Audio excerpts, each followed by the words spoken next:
Should we start? सभी को जिंदाबाद। हम लोग जन आंदोलनों के राष्ट्रीय समन्वय का एक इनिशिएटिव है स्वास्थ्य अधिकार के लिए, जिसे हम राष्ट्रीय स्वास्थ्य अधिकार समन्वय कहते हैं। इस गुट के हर महीना 7 तारीख को हम मीटिंग रखते हैं और अलग अलग विषय लेके। आज का विषय है कि निजीकरण और पब्लिक हेल्थ में, सार्वजनिक आरोग्य सेवा में जो भयानक संकट आ रहे हैं उसके संदर्भ में।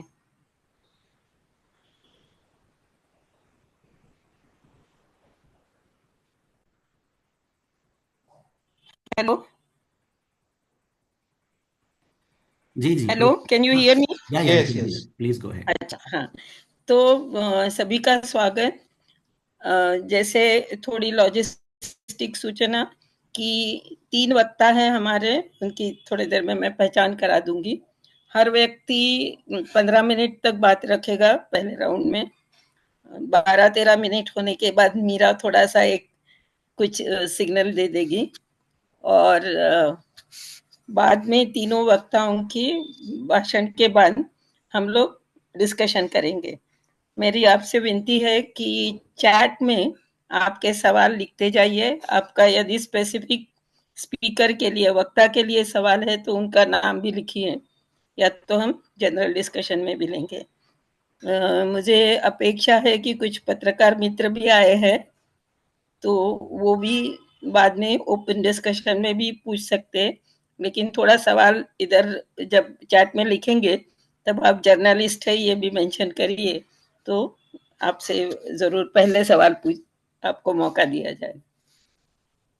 आज के 3 वक्ता जो है उसमें शुभम है, जो हमारे ये गुट से काफी समय से जुड़े हैं, और शुभम के संगठन का नाम है अस्पताल बचाओ निजीकरण हटाओ कृति समिति।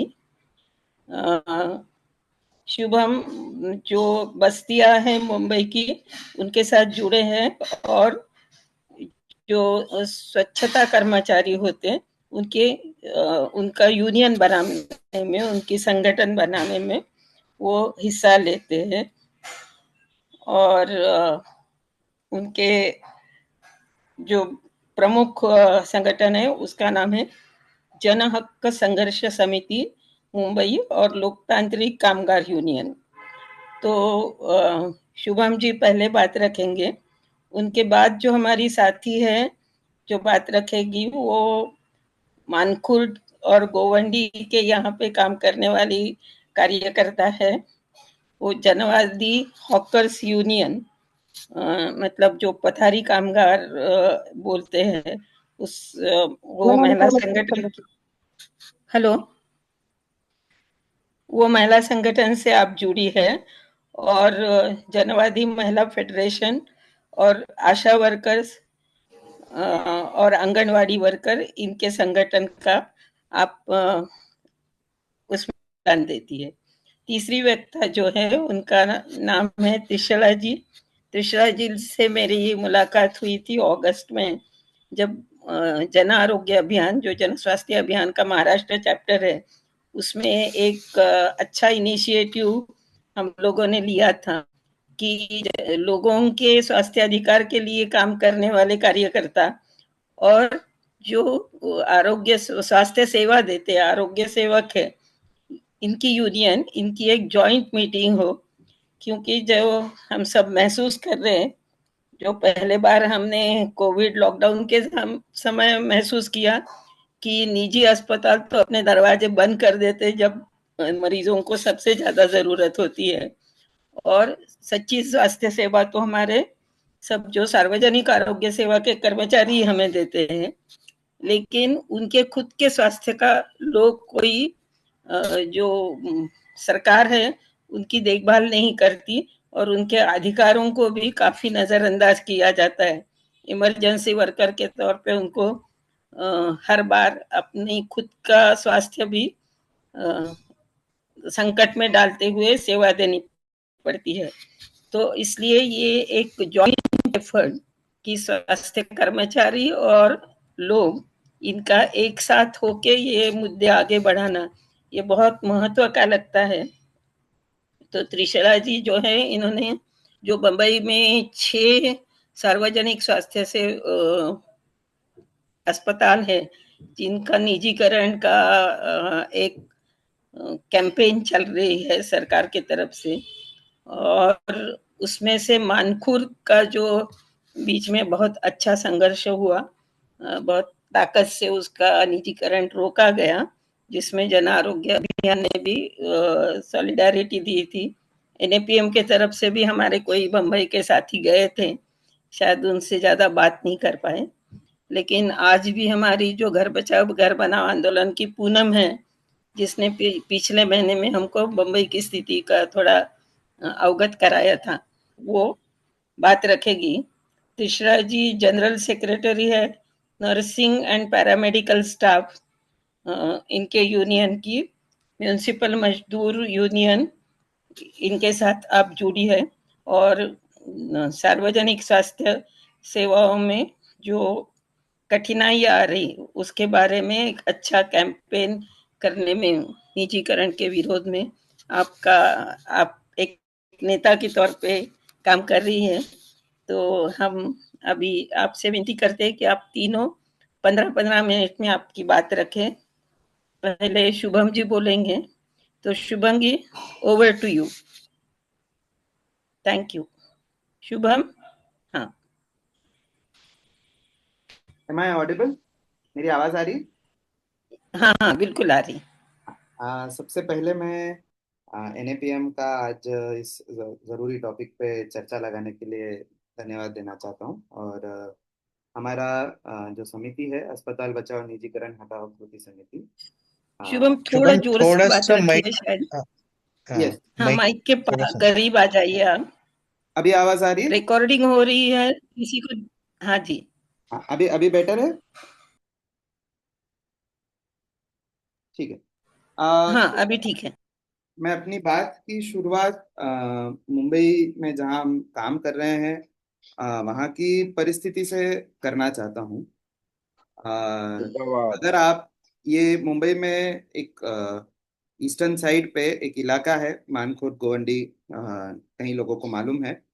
और अगर आप इस इलाके में पैदा होते हैं तो सरकार खुद कहती है कि यहाँ पर जब तक आप 40 साल के होंगे तो एक हाई पॉसिबिलिटी है कि शायद आप 40 साल में किसी बीमारी से आपकी डेथ हो जाएगी, क्योंकि यहाँ की लाइफ एक्सपेक्टेंसी जो है वो 39। उसका मुख्य कारण यह है कि जितना भी मुंबई में पोल्यूशन है या पोल्यूटिंग इंडस्ट्रीज है वो सभी को कंसंट्रेट किया गया है इस एक कोने में। और साथ ही साथ जितने भी मुंबई में गरीब जनता है उनको भी शहर के बीच में से तोड़ तोड़ के, शहर के अलग अलग जगहों से तोड़ तोड़ के मुंबई के इस कोने में लाया गया है। तो एक तरफ तो ये वार्ड जो है ये सभी प्रदूषण करने वाली इंडस्ट्रीज का गढ़ है या सेंटर है, और उसी के साथ साथ सभी अ, शहर के गरीबों को पुनर्वसन करने का या शहर के गरीबों की झोपड़ियों के बड़ी संख्या इस वार्ड में है। दूसरी बात, मैं आपको जब जब हम ये बोलते हैं कि 40 साल में एक औसत आयु है यहाँ की, तो मैं भी सोचता था 7 साल 8 साल पहले जब मैं इस वार्ड में काम करना शुरू किया कि इसका मतलब क्या है। इसका मतलब यह है कि हमारे कितने ही संगठन के साथी, युवा साथी 16 साल 15 साल की उम्र में बुखार जैसी बीमारियों से ग्रस्त होकर 2 दिन में 3 दिन में उनका डेथ हो जाता है। और पिछले कुछ सालों में मैं ऐसे अनेक डेथ हमारे खुद के साथियों की गुजरने की इतनी कहानियां हैं, इतने स्टोरीज है या इतनी पीड़ा है जिसको हम लोग रेगुलरली लेते हैं। और आज इस बात से लोगों को दुख होता है, लेकिन रोष नहीं होता, क्योंकि वो नॉर्मलाइज हो चुका है। हर दिन इस तरह की डेथ हम लोग देख रहे हैं। संगीता था इस पे और गहराई से बता सकती है, क्योंकि वो मुझसे भी बहुत पहले से यहाँ रह रही है। तो एक तरफ तो पूरी तरह से इस शहर में इस एक पूरे रीजन को नेग्लेक्ट किया गया है, और ये शहर के अलग अलग और भी विभागों की परिस्थिति है। दूसरी तरफ यहाँ एक ऑर्डिनरी वर्कर आज भी 10,000 रुपये कमा रहा है। एक वॉचमैन है, उसकी सैलरी 12,000 है। जो सड़क पे सामान बेचते हैं उनकी सैलरी 8,000 है, 7,000 है। इस तरह की यहाँ पे जो सफाई कर्मी हैं, जो दत्तक वस्ती योजना के अंदर सफाई कर रहे हैं, उनको सरकार 180 रुपये दिन का मानधन देती है। उनको तो सैलरी भी नहीं मिलती है, तो 5,400 रुपये उनकी महीने की बिना छुट्टी के एक पगार होती है, या एक उनको मानधन दिया जाता है। ये शहर के अधिकतर मजदूरों की कमाई है, ये शहर के अधिकतर मजदूरों की आमदनी है। और दूसरी तरफ इस शहर में एक बहुत एफिशिएंट या एक बहुत एक्सपेंसिव, एफिशिएंट तो नहीं बोल सकते, बहुत एक्सपेंसिव पब्लिक हॉस्पिटल का नेटवर्क बनाया गया है। यहाँ पर 20 से ज्यादा मल्टी स्पेशलिटी हॉस्पिटल है, कहीं सारे हेल्थ पोस्ट है, कहीं सारे डिस्पेंसरी है, और 4 मेडिकल कॉलेज है जो बीएमसी के हैं, एक मेडिकल कॉलेज स्टेट गवर्नमेंट का है, ईएसआईसी हॉस्पिटल्स है। और ये सभी हॉस्पिटल्स एक ऐसे फेज में बने हैं इस शहर में जब सरकार को सच में लगता था कि उनकी जिम्मेदारी है या उनकी जरूरत है कि शहर के उस तबके को, जो 60, 70, 80% है इस शहर में, उस तबके को कैसे एक हेल्थ की सुविधा दी जाए। अब पिछले 10 वर्ष में या पिछले 15 वर्ष में एक ऐसी परिस्थिति का निर्माण किया जा रहा है, बहुत ही सोचे समझे तरीके से ऐसी परिस्थिति का निर्माण किया जा रहा है, जहाँ पे हर एक स्वास्थ्य सुविधा को, ना सिर्फ हॉस्पिटल्स पर हर एक स्वास्थ्य सुविधा को, हर एक हेल्थ सर्विस को, फैसिलिटी को धीरे धीरे मुनाफे के लिए खोला जा रहा है। इसकी शुरुआत जो है वो छोटे छोटे पीपीपी, जो ये पब्लिक प्राइवेट पार्टनरशिप है, जो सिर्फ मुनाफा कमाने का एक तरीका है, उससे की गई। उदाहरण के तौर पे जैसे पब्लिक हॉस्पिटल्स में मेडिकल शॉप्स है, तो वो स्लोली स्लोली प्राइवेटाइज की गई। जो टेस्टिंग फैसिलिटीज है वो स्लोली स्लोली प्राइवेटाइज की गई, अलग अलग टेस्टिंग फैसिलिटीज को प्राइवेटाइज किया गया।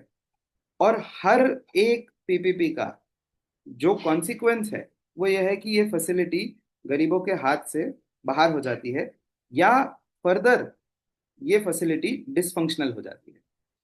एक कृष्णा लैबोरेटरी करके कुछ समय पहले अधिकतर मैटरनिटी हॉस्पिटल्स में कृष्णा लैबोरेटरी को कॉन्ट्रैक्ट दिया गया कि सभी टेस्टिंग कृष्णा लैबोरेटरी में हो और सब्सिडाइज रेट पे होगी, बीएमसी उनको सब्सिडाइज करेगी। कई बार हमने जाके देखा तो ये लैबोरेटरी के जो इंचार्जेस थे उन्होंने बोला कि हम लोग टेस्टिंग बंद कर चुके हैं।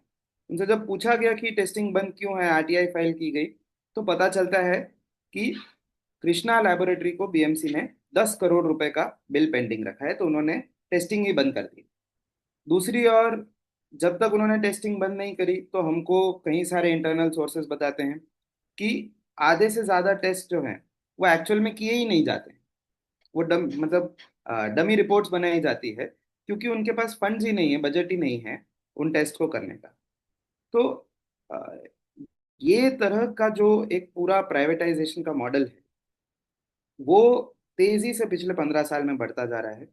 और पिछले साल के एंड से इस साल के शुरुआत से मुंबई सबर्बन, जो मुंबई उपनगर इलाका है, उसके जो हॉस्पिटल्स है उनके प्राइवेटाइजेशन का सरकार ने एक एक करके पॉलिसी निकालना शुरू किया। और जब हमारे एरिया का जो इकलौता 12 लाख लोगों के पीछे एक 220 बेड का हॉस्पिटल है, शताब्दी शताब्दी हॉस्पिटल, उसके प्राइवेटाइजेशन का जब हमारे यहाँ के सभी सामाजिक संगठनों को पता चला, तो एक जन आंदोलन खड़ा करने का तैयारी किया गया। अभी इसमें भी मैं बताना चाहता हूँ कि शताब्दी हॉस्पिटल वन ऑफ द सबसे कम सुविधा जिस हॉस्पिटल में होती है, सबसे कम सर्विसेज जिस हॉस्पिटल जो अवेलेबल है लेकिन उनको फंक्शनली नहीं है, क्योंकि वहां पर स्टाफ नहीं है, हेविली अंडर स्टाफिंग है शताब्दी हॉस्पिटल की। बहुत सारा जो क्रिटिकल इक्विपमेंट है वो खराब हो चुका है, या खराब होने के बाद उसका कभी रिपेयरिंग नहीं हुआ है, या प्रेजेंट ही नहीं है। इस वजह से वो 220 बेड का हॉस्पिटल कभी अपनी फुल कैपेसिटी पे वर्क नहीं करता, और लोगों को बहुत लंबा डिस्टेंस ट्रैवल करना पड़ता है बहुत फंडामेंटल नीड के लिए। तो जब ये न्यूज़ आई कि शताब्दी को प्राइवेटाइज किया जा रहा है, तो यहाँ के सभी जन संगठन साथ में आना शुरू हुए कि इसका विरोध करना जरूरी है, नहीं तो इकलौती जो फैसिलिटी है ये भी हमारे हाथ से चली जाएगी। अब इसमें समझने की बात, बहुत जरूरी बात ये भी है कि शताब्दी जो है इसको पिछले 10 साल से रीडेवलप किया जा रहा है इनटू एक मेडिकल कॉलेज में। और इसके लिए सरकार ने तकरीबन 500 करोड़ रुपए खर्च किए हैं कि शताब्दी हॉस्पिटल को मेडिकल कॉलेज बनाया जाए 550 बेड का। इस साल रिपोर्ट आई थी कि वो मेडिकल कॉलेज का पूरा कंस्ट्रक्शन वर्क कंप्लीट हो गया है। It is ready to be functional, उसको चालू करने के लिए वो तैयार है। और जैसे ही वो चालू करने के लिए तैयार था, बीएमसी ने अनाउंस किया कि वो उसको प्राइवेटाइज कर रहे हैं। इसी तरह से जब 2000 में लाखों की संख्या में लोगों का रिहैबिलिटेशन किया गया मानकुट में, तो तभी एक प्रपोजल था कि जो रिहैबिलिटेटेड लोग हैं उनके लिए उस एरिया में लल्लू भाई कंपाउंड में एक मल्टी स्पेशलिटी हॉस्पिटल बनाया जाएगा। उस हॉस्पिटल को बनाने में 15 साल लग गए। वो हॉस्पिटल इस साल पूरा हुआ मार्च महीने में, फरवरी मार्च महीने में। और 400 बेड का हॉस्पिटल, बिना, पूरा पब्लिक फंड से बना हुआ हॉस्पिटल, बिना चालू किए उसको भी प्राइवेटाइज करने का बीएमसी ने टेंडर निकाल दिया। तो ये दो हॉस्पिटल का जब हमको पता चला और फिर जैसे हमने इन्वेस्टिगेट किया, तो ऐसा ही शहर के 5 और हॉस्पिटल्स में सरकार ने प्लान बनाया है कि 5 और हॉस्पिटल्स को प्राइवेटाइज करना है। तभी हमने इसके खिलाफ एक कैंपेन खड़ा शुरू किया, एक जॉइंट फ्रंट बनाया जिसका नाम है अस्पताल बचाओ निजीकरण हटाओ कृति समिति। इसमें तकरीबन 25 से 30 संगठन हैं। और इसका मुख्य उद्देश्य 2 लेवल पर है। एक ये है कि सरकार की जो ये नीति है कि सभी हॉस्पिटल्स को एक स्ट्रैटेजी के जरिए पूरी तरह से बर्बाद किया जाए उनकी सर्विसेज को, जिसकी मुख्य स्ट्रैटेजी है जिसमें त्रिशिला जी भी बात करेंगे, वो है अंडर स्टाफिंग या कॉन्ट्रेक्चुअलाइजेशन। आप जो है सिर्फ अगर हम आंकड़े देखें तो बड़े बड़े किसी भी हॉस्पिटल में 40 से 50% पोस्ट वेकेंट है। और ये 40 से 50% उस पोस्ट वेकेंट है जो ऑलरेडी बहुत कम है, मतलब सालों से इन्होंने पोस्ट के नंबर्स को नहीं बढ़ाया है। और उन पोस्ट पे भी 40 से 50% वैकेंसी है। तो इस वजह से मेटर्निटी होम का अगर मैं एग्जांपल देता हूँ तो कुछ ही टाइम पहले का एक केस है। प्रेग्नेंट महिला मेटर्निटी होम जाती है, उसको ऑलरेडी लेबर पेन हो रहा है, लेकिन डॉक्टर ये बोलते हैं कि आप जो है थोड़ी सी देर बाद आइए, अभी डॉक्टर नहीं है अभी यहाँ पर, आप वापस एक बार घर चले जाइए। तो जब वहाँ पे जो प्रेजेंट स्टाफ है उनका कोई गलती नहीं, लेकिन उनका डॉक्टर ही नहीं है, तो उनको उस महिला को वापस भेजना पड़ा। जब उन्होंने उस महिला को वापस भेजा, तो while going back she experienced, उनको और ज्यादा लेबर पेन होने लगा। वो वापस आ रहे थे और उनको सड़क पे डिलीवरी करनी पड़ी। ये केसेस हर दिन अलग अलग फॉर्मेट में हमको सुनने में आते हैं, जहाँ पे महिलाओं को केयर डिनाई किया जाता है, एक्सेस डिनाई किया जाता है, क्योंकि ऑलरेडी क्योंकि डॉक्टर नहीं है, क्योंकि आईसीयू नहीं काम कर रहा है, एनआईसीयू नहीं काम कर रहा, ऑपरेशन करने के लिए सफिशिएंट फैसिलिटीज नहीं है। और ऐसी परिस्थिति में महिलाओं को बोला जाता है एक हॉस्पिटल से दूसरे हॉस्पिटल जाओ, फिर दूसरे हॉस्पिटल, जब वो वहां से मेटर्निटी होम से उनको बोला जाता है शताब्दी जाओ। शताब्दी जब वो पहुंचते हैं तो वहां बोला जाता है आईसीयू बंद है, वहां पर भी डॉक्टर नहीं है, वहां पर भी स्टाफ नहीं है। तो वहां 3-4 घंटे बैठने के बाद बोला जाता है कि अब आप फर्दर नेक्स्ट हॉस्पिटल जाओ। और ये सब के बीच में कुछ दिन पहले गोरेगांव में भी सिमिलर कंडीशन में एक महिला ने ट्रेन स्टेशन पे डिलीवरी करी, लोकल स्टेशन पे। तो ये पूरी तरह से ये पीपीपी का जो मॉडल है, और इसको लाने की जो एक तरीका है कि आप पहले सारे सर्विसेज को डिस्ट्रॉय कर दो, लोगों को इतना परेशान कर दो कि लोग खुद बोले पीपीपी हो जाए, प्राइवेट हो जाए, तो कम से कम हॉस्पिटल अच्छे से चलेगा, और फिर उसका प्राइवेटाइजेशन कर दो। तो अस्पताल बचाओ निजीकरण हटाओ कृति समिति ने एक पॉलिसी बनाई है कि हमको हॉस्पिटल्स की जो सर्विस है उसको भी इम्प्रूव करना है। और उसको इम्प्रूव करने के लिए सबसे पहले हमको जो वहाँ पे हेल्थ वर्कर्स है उनके राइट्स को हासिल करना है। हेल्थ वर्कर्स पूरे फुल कैपेसिटी पे उनका रिक्रूटमेंट किया जाए, उनका सभी रिक्त पदों को भरा जाए। ये डिमांड हमारी एक प्राइमरी डिमांड है। साथ ही साथ किसी भी तरह के हॉस्पिटल प्राइवेटाइजेशन जो प्रपोज किए गए हैं और जो पहले से हो चुके हैं उन सभी का हम लोग विरोध करते हैं, उन सभी को रोल बैक किया जाए और उनको वापस से पब्लिक फैसिलिटीज की तरह शुरू किया जाए। अभी आने एक और लास्ट बात मैं जोड़ना चाहता हूँ कि ये सभी डिसीजन लिए जा रहे हैं तब जब यहाँ पर कोई पब्लिक मैंडेट नहीं है। बीएमसी के इलेक्शन 3 साल से नहीं हुए हैं। यहाँ पर कोई इलेक्टेड बॉडी नहीं है जो ये डिसीजन ले रही है। ये डिसीजन पूरी तरह से ब्यूरोक्रेट्स ले रहे हैं जिनको कोई पब्लिक मैंडेट नहीं है। और ये सब एक ऐसे प्रेशर के बीच में लिया जा रहा है जहां पर डायरेक्टली अडानी अंबानी और इनके जो वेंचर्स है, ये ऑलरेडी हमको मालूम है कि कुछ हॉस्पिटल्स अडानी अंबानी को दिए जा रहे हैं। तो ये उनके जो प्रॉफिट सीकिंग जो सरकारी रिसोर्सेस से जो वो प्रॉफिट्स निकाल रहे हैं, सरकारी रिसोर्सेस का जो एक्सप्लॉयटेशन है, उसके उसके लिए ये सारी योजनाओं को लाया जा रहा है। तो इसी के विरोध में एक बड़ा कैंपेन खड़ा हुआ है अस्पताल अस्पताल बचाओ निजीकरण हटाओ कृति समिति के बैनर के अंडर। इसमें कई सारी सामाजिक संगठनाएं हैं। हमने कुछ समय पहले एक रैली भी निकाली थी। बड़ी एक रैली थी, उसमें काफी मास पार्टिसिपेशन था। उसके बाद हमने एक भूख हड़ताल भी करी थी। कुछ एक मैटरनिटी होम है जो 2 साल इलेक्शन से पहले चालू किया गया था, उसका नारियल फोड़ा गया और फिर वो कभी चालू नहीं हुआ। उस पर भी संगीता ताई उसके जस्ट पास में ही रहती है, तो मेरे हिसाब से वो थोड़ा और इस पे लाइट डालेगी। लेकिन ये सारे डिमांड को लेकर हम लोग अब इलेक्शन में भी इसको बहुत पब्लिक डिमांड बनाने वाले हैं और एक बहुत लंबा एक्टिव कैंपेन चलाएंगे, वर्कर्स और रेसिडेंट साथ में मिलकर इस प्राइवेटाइजेशन के अटैक को रोकने के लिए। मैं कुछ फोटोज शेयर करना चाह रहा था रैली के। Is that okay? मैं शेयर कर सकता हूँ? हाँ, बिल्कुल, आप स्क्रीन शेयर करिएगा। हाँ, एक एक ही मिनट में।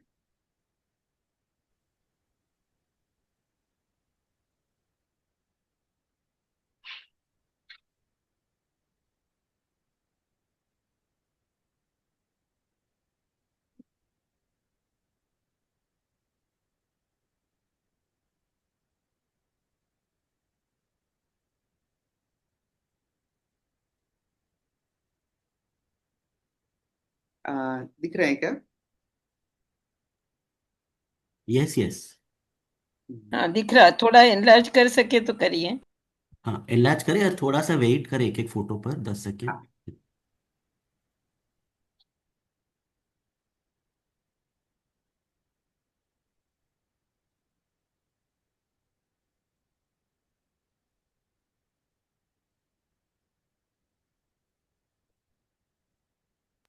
ये वाला नहीं दिख रहा अभी, ये वीडियो है क्या शायद? हाँ, ये वीडियो है एक छोटा सा। हाँ, दिखाए। वो नहीं दिख रहा, अभी तक शुरू नहीं हुआ। हाँ हाँ,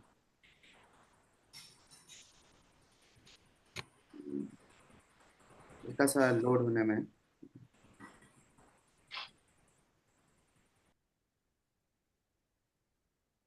जब तक ये लोड हो रहा है तब तक एक और पॉइंट था।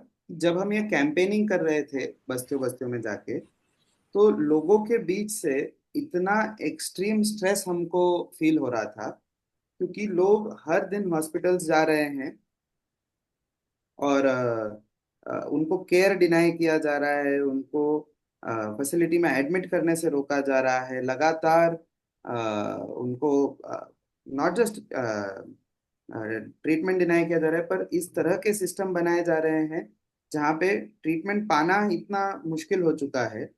आधार कार्ड नहीं है तो लोगों को डिनाई किया जा रहा है एक्सेस। महिलाओं से मांगा जा रहा है कि आप सिर्फ अपना आधार कार्ड नहीं, अपने हस्बैंड का भी आधार कार्ड लाओ तभी आपको दिया जाएगा। सेंट्रल मतलब बीएमसी के हायर ऑफिसर्स इसके खिलाफ जीआर निकाल रहे हैं कि आप नहीं मांग सकते। तो भी हर हॉस्पिटल के बाहर बड़ा बड़ा बैनर पे लिखा हुआ है कि आधार कार्ड के बिना आपको एंट्री नहीं है। और इस वजह से इतना सारा जो माइग्रेंट लेबर आता है, वो माइग्रेंट लेबर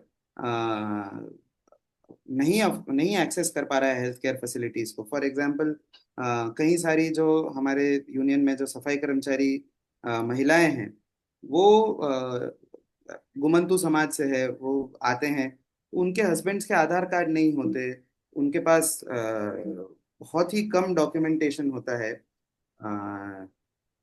जिस वजह से उनको एक्सेस डिनाई किया जाता है। अगर औरत के पास कार्ड है तो उनके बोला जाता है कि आप अपने हस्बैंड का कार्ड लेकर आओ, और नहीं लेके आने पे स्ट्रेट फॉरवर्ड रूप से बोला जाता है कि आप बांग्लादेशी हैं इसलिए आपको नहीं लिया जा रहा है। और ये सब के एक्सट्रीम, मतलब जब एक्सट्रीम सिचुएशन आती है तो लोग इस तरह के हॉस्पिटल्स में जाते हैं जहाँ पर सर्विसेज बहुत शेकी होती है। यहाँ पर एमी स्टुअर्ट में तो प्राइवेट क्लिनिक्स जो हैं वो खुद इतनी डेंजरस कंडीशंस में ऑपरेट कर रहे हैं कि it is hard to maintain any standard of care.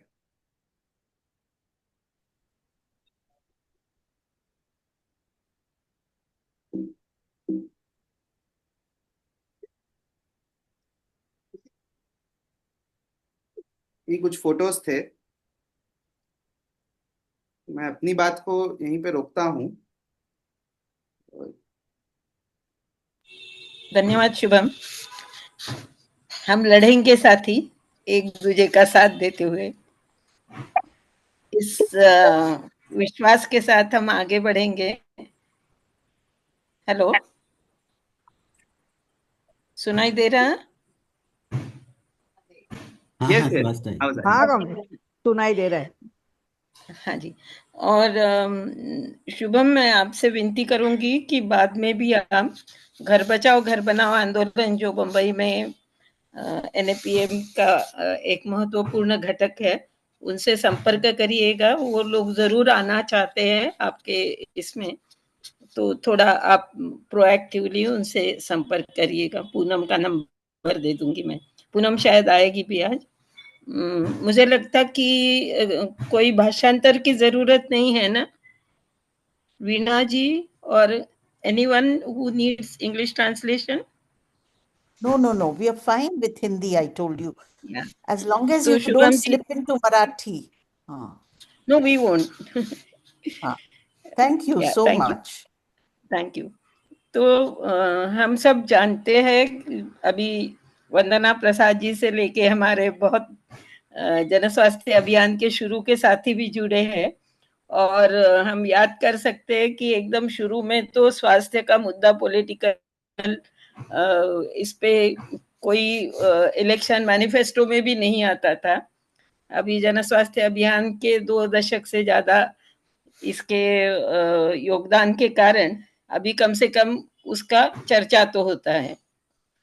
दूसरी बात मैं एक कहूंगी कि ये सभी जो अभी स्वास्थ्य कर्मचारी यूनियन हमारे साथ में है, तो हम जो कम्युनिटी बेस्ड मॉनिटरिंग की प्रक्रिया की थी कि उस इलाके के लोग भी अस्पताल कैसे चल रहा, इसकी देखभाल के लिए, तो इसके कुछ शायद ट्रेनिंग्स हम जन आरोग्य अभियान के साथियों के साथ कभी सोच सकते हैं कि हम हमें जो स्वास्थ्य हमारा अधिकार है, ये संवैधानिक अधिकार है, क्योंकि right to life with dignity जो सम्मान से जीने का अधिकार हमारा है, उसके तहत स्वास्थ्य अधिकार भी अपेक्षित है।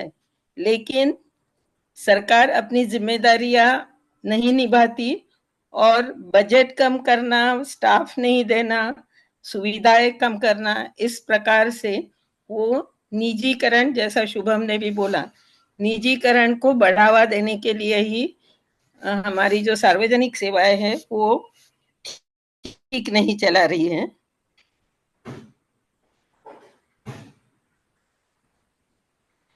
और इसलिए हमें ज्यादा दिक्कत आ रही, तो ये बहुत महत्व का है कि सार्वजनिक स्वास्थ्य सेवा के कर्मचारी और हम सब लोग मिलके इकट्ठा आगे बढ़े। अभी मैं विनती करूंगी संगीता जी से, संगीता कांबळे जी आशा वर्कर्स और आंगनवाड़ी वर्कर इनके साथ भी काम करती है, जनवादी हॉकर्स यूनियन, जनवादी महिला फेडरेशन, ये सबकी सक्रिय कार्यकर्ता है। संगीता जी, आप अपनी बात रखिएगा।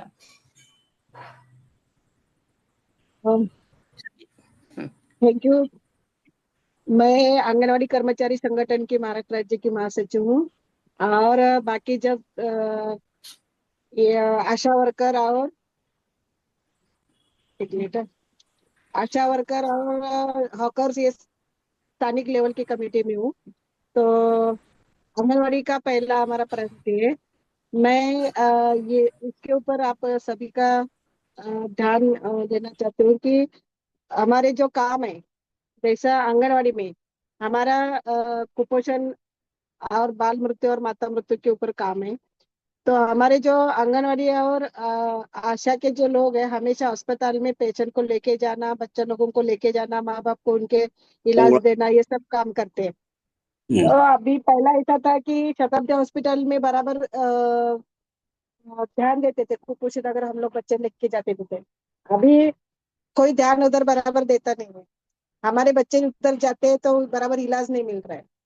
तो हमारा ये ये जो अस्पताल का निजीकरण जो चल रहा है, उसका एक बड़ा परिणाम छोटे बच्चे के ऊपर हो सकता है और उनके माता जी के ऊपर हो सकता है, जो प्रेग्नेंट वुमन है और जिनका डिलीवरी वुमन है। डिलीवरी के लिए औरत लोगों को उधर लिया नहीं जा रहा है। वो बोलते हैं कि बेड नहीं है, यहाँ पे डॉक्टर नहीं है या स्टाफ नहीं है हमारे पास। अभी से ऐसा चल रहा है। अभी शताब्दी हॉस्पिटल इतना प्राइवेट हुआ भी नहीं है, लेकिन ये 6 महीने से ही ये सब नाटक ये लोग का चल रहा है।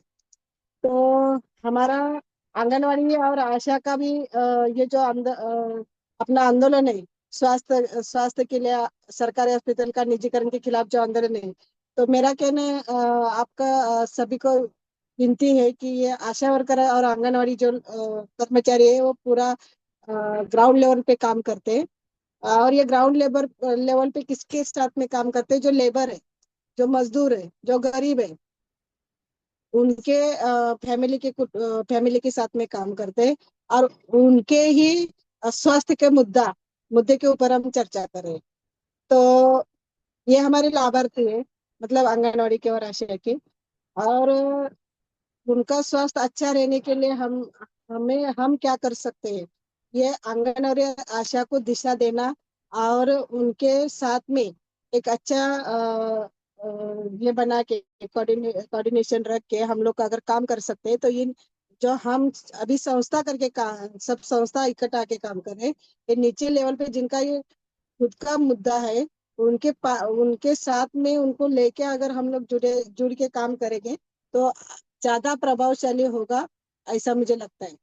अ, मान्यवर सब उपस्थित संगठन के नेता और स्वास्थ्य के सब यूनियन के सब भाई बहनों, मैं एक आपके सामने ये बात रखना चाहती हूँ कि ये कई दिन हमारे जो एक एरिया में जो डिलीवरी का पेशेंट हॉस्पिटल में जाते थे, तो पहला देवनार का एक प्रसूति गृह था। वो प्रसूति गृह पूरा बंद हो गया। उसमें कॉन्ट्रैक्ट प्राइवेट संस्था को दिया है। जो 12%, 12% जो बेड है, वो गरीब लोगों के लिए रखा गया, ऐसा बोला गया था। लेकिन वो भी बेड अभी उधर नहीं मिलता है। शताब्दी का जो हॉस्पिटल है, वहाँ भी बराबर सेवा नहीं मिल रहा है। ये अपना चिता कैंप का जो हॉस्पिटल है, वही भी स्टाफ कम है। हम लोग वहां से आंदोलन लेके महाराष्ट्र नगर के इधर ये जो मेटर्निटी होम है उधर तक आए थे। तो ये मेटर्निटी होम तो 7 माला का बिल्डिंग तैयार है, लेकिन वो भी बंद है।